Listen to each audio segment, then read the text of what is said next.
developed as cells, brigades, associations. They're America's largest anti-abortion rally.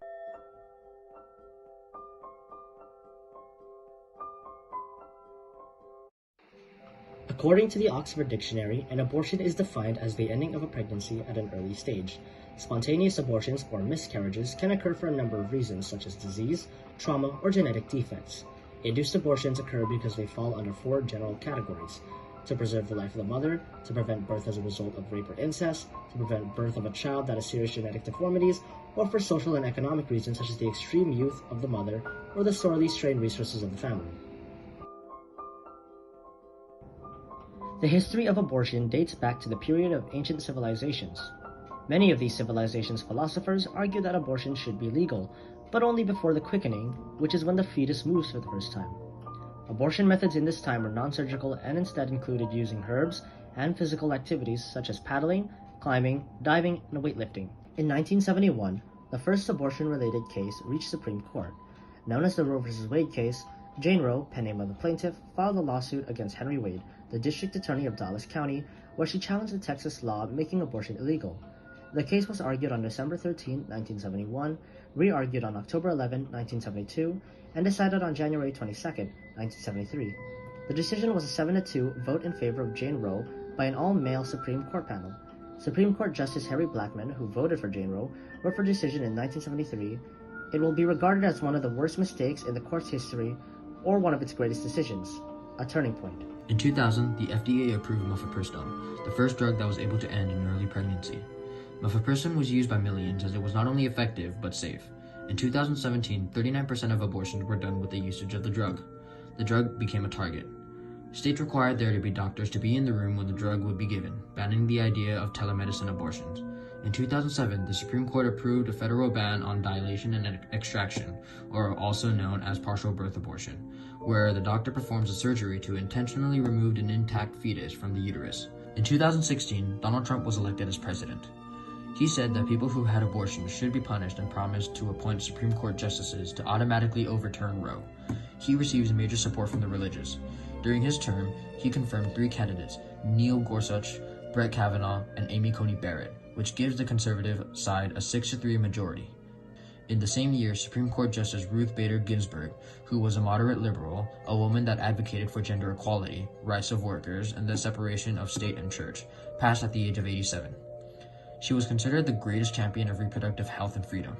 After her passing, the Trump administration quickly presented her successor, which was Barrett. She assumed her position as an Associate Justice on October 27, 2020, with a Senate vote of 52-48.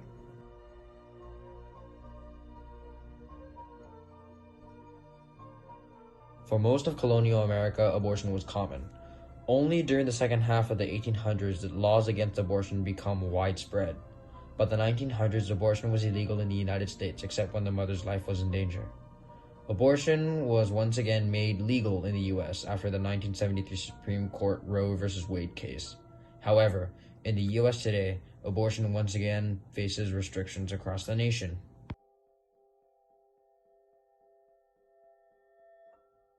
In the 1960s, a time when abortion was still illegal in the U.S., protests for it to be legal spread across the nation.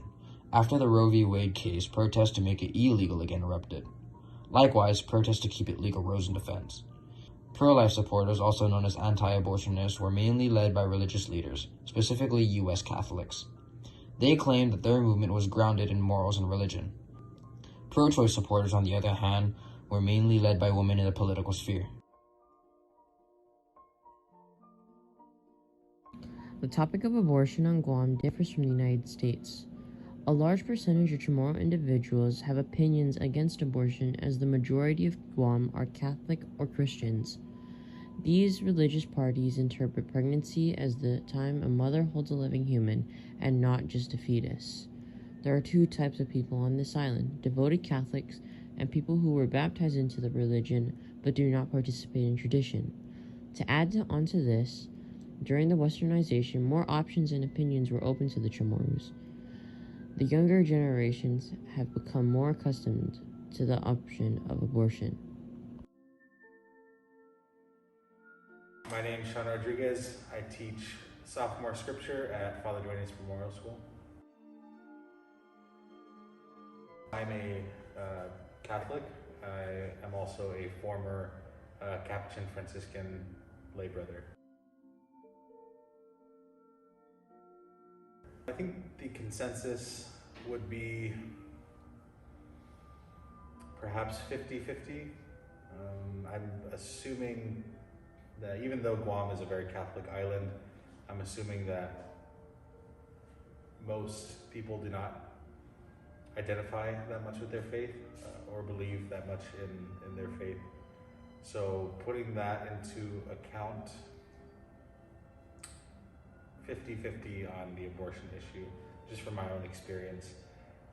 Even though Guam is 80% Catholic, among that 80%, there are people that probably don't practice their faith as much, so I take that into consideration. I believe that abortion is an evil, and it's an evil that should not be tolerated or supported even by our own government. I do not believe that anyone should have the right to end life, no matter the relationship to the unborn child, or even in some circumstances, I don't believe that anyone should have the right to terminate a life. So that's my stance. There are some instances where it would be permissible to get an abortion.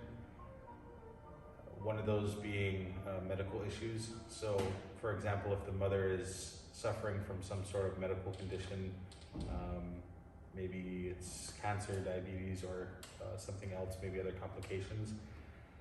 If it is to save the life of the mother, then the pregnancy can be terminated without, in the Catholic sense, being considered sinful. As long as the intention is to save life and not end one. My name is Juanita Cruz, and I'm a retired school teacher. Because I'm a Catholic, I always believe that abortion is immoral, that we believe that anytime you abort a baby is killing it or committing a murder. Of course, that's a very sad situation if that case happens, where a woman is raped, and it's very difficult to accept that situation. But because we've always taken in anybody that is not wanted, we call it Pinaksay on Guam, where if the child is not able to be raised by the mother, for example, the woman that got raped, families are always willing to take them in, because that's always the case. We grew up in a culture where children who are left without parents, either by death or because the mother doesn't want to have to have her own child, and instead of aborting the child, the woman would be encouraged to bear the child and just turn it over to grandma or an auntie to take care of the child. Abortion is still a difficult subject to openly talk about, before, now, and any time in the future, because there are two sides of the spectrum. In our current society, many pro-life individuals will still protest their own beliefs, as well as with those who are pro-choice.